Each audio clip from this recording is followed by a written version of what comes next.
Boss बहुत बड़ा platform है इंडिया का टेलीविजन का। सो ये मेरा सपना था and it was my goal कि to go in Bigg Boss house. And मुझे कोई मेरे बारे में कुछ बात करता है behind my back which I don't know, so definitely I am not going to care at all. उनका वही काम है चुगली करना, उनको करते रहने दी। Hello and welcome to Tele Talkies. दोस्तों, बिग बॉस के घर से हो चुका है एलिमिनेशन आदिति मिस्त्री का, और बाहर आते ही आदिति हुई मीडिया से रूबरू।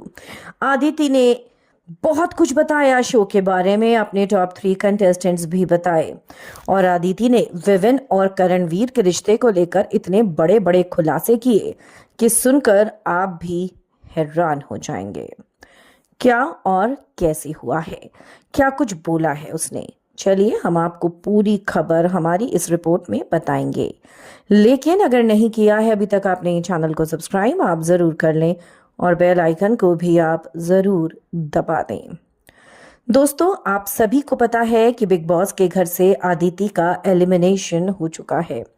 बाहर आते ही आदिति मीडिया से रूबरू हुई और आदिति से हमने पूछा कि आपका एलिमिनेशन क्या आपको लग रहा था कि इतनी जल्दी हो जाएगा?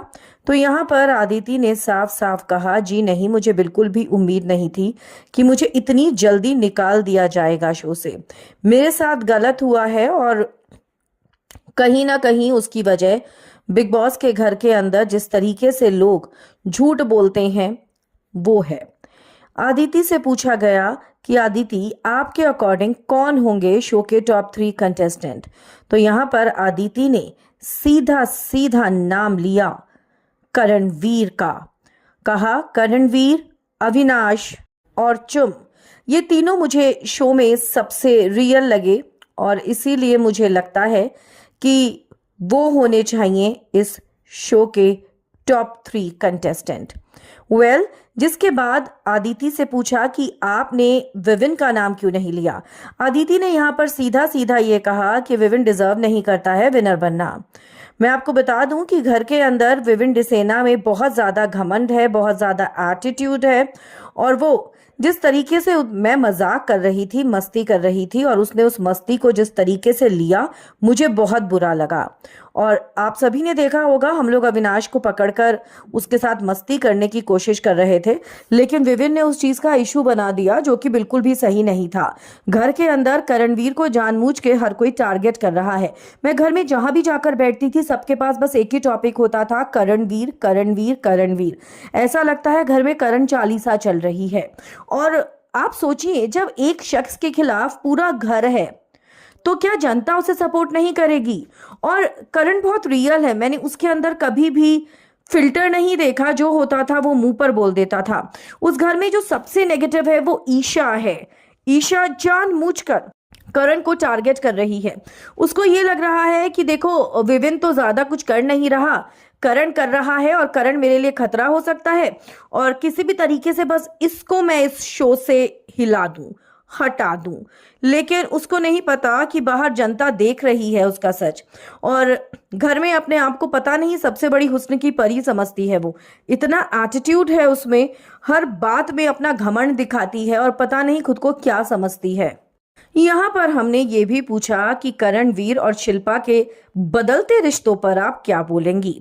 तो ऐसे में आदिति ने कहा, शिल्पा, हो गॉड, वो तो सबसे बड़ी धोखेबाज है। वो किसी की भी नहीं है। वो घर में विविन को पसंद करती हैं लेकिन रहती करणवीर के साथ है, क्योंकि उनको करणवीर के ग्रुप का भी सपोर्ट चाहिए और विविन के ग्रुप का भी सपोर्ट चाहिए। उन्होंने कितना गलत करा है, कभी नॉमिनेट करा है करणवीर को, तो उस दिन टास्क में जो ईडन और करणवीर के साथ किया वो गलत था। अपने आप उन्होंने रूल बना लिया और अपने आप ईशा को डिक्लेयर कर दिया टाइम गॉड। साफ दिखता है कि क्या चल रहा है शो में। मैं उन झूठे लोगों के बीच में एडजस्ट नहीं हो पा रही थी, क्योंकि मैं बहुत रियल हूँ, जैसी हूँ वैसी हूँ और खुलेआम हूँ, अपने फैंस के सामने हूँ मैं जैसी भी हूँ। उन लोगों की तरह नकली मुखौटा पहनकर मुझसे नहीं रहा जाता। फिर यहाँ पर हमने ईशा, अविनाश और चुम करणवीर के रिश्ते के बारे में पूछा कि आपके अकॉर्डिंग कौन सा कपल ज्यादा अच्छा है। यहाँ पर साफ साफ कहा आदिति ने कि ईशा तो अविनाश का इस्तेमाल कर रही है। अविनाश और ईशा का रिलेशनशिप रियल नहीं है और ये उन दोनों की आंखों में साफ दिखता है। दोनों एक दूसरे को यूज कर रहे हैं। अगर इस घर में किसी का रिश्ता रियल है तो वो करणवीर और चुम का है। चुम सीरियसली करण के लिए केयर करती है और करणवीर भी। दोनों के रिलेशनशिप में कोई फिल्टर नहीं है। जो बोलना होता है एक दूसरे को बोल देते हैं, कोई शुगर कोटिंग नहीं होती है। और चुम और करण को सच में एक दूसरे की कंसर्न है। वो दोनों गेम के लिए एक साथ नहीं है। जरूरत पड़ेगी तो वो दोनों एक दूसरे के लिए सैक्रिफाइस भी करेंगे, लेकिन ईशा किसी के लिए सैक्रिफाइस नहीं कर सकती। ईशा बहुत सेल्फ सेंटर्ड और बहुत ज्यादा सेल्फिश लड़की है। दोस्तों, आदिति ने तो गेम की पूरी पोल ही खोल दी। आप क्या कहेंगे? आपको क्या लगता है? क्या आपको भी लगता है कि विवेन और करणवीर में से करणवीर को जीतना चाहिए? और क्या सच में ईशा इतनी जहरीली है कि आदिति ने भी बाहर आकर ईशा के लिए जहर फैलाना शुरू कर दिया? और आपको क्या लगता है, क्या सच में जो शिल्पा शिरोडकर है वो करणवीर का इस्तेमाल कर रही है? आप अपनी राय हमें कमेंट्स में जरूर लिखकर बताएं। वीडियो को लाइक और शेयर करना अपना भूलें।